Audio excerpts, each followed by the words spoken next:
Hey, church, I want to read again in Job chapter 1. I want to tie in yesterday's devotional into today and, like the challenges of today and how we react. And I just want to look at Job for just a moment. Once again, after this day of destruction in his life, like complete destruction, utter destruction, an economic collapse, physical collapse, death of every one of his children, everything in his life that was stable, normal, and what we consider a blessing, and all these things were removed in one day, the same day. Like it was everything coming down at once. And as Job gets the responses one after another about the tragedies that have just taken place in his life, as his bank accounts collapse, so to speak, the house where his children were collapsed literally and they were all killed. All of his livestock were stolen. This is what we want to read here in Job 1. Job stood up and tore his robe in grief.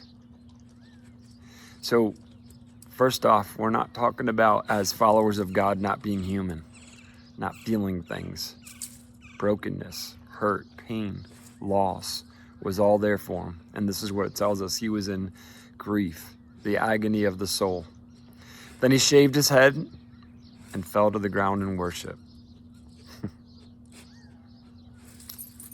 He said, "Naked I came from my mother's womb. I will be naked when I leave. The Lord gave me what I had, and the Lord has taken it away.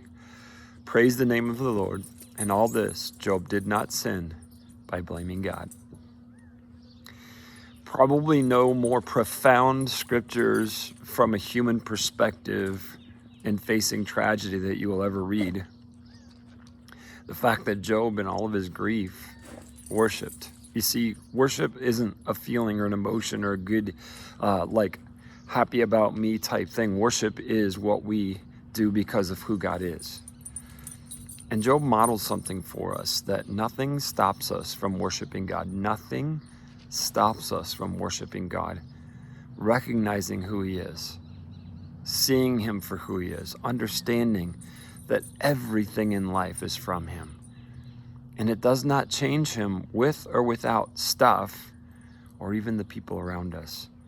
God is the same God, and we worship him for who he is. I pray today that no matter what you're facing, no matter what you're going through, no matter what has been taken from you or you've been blessed with, that you will worship and not sin by blaming God when things go wrong. Trust him. He loves you.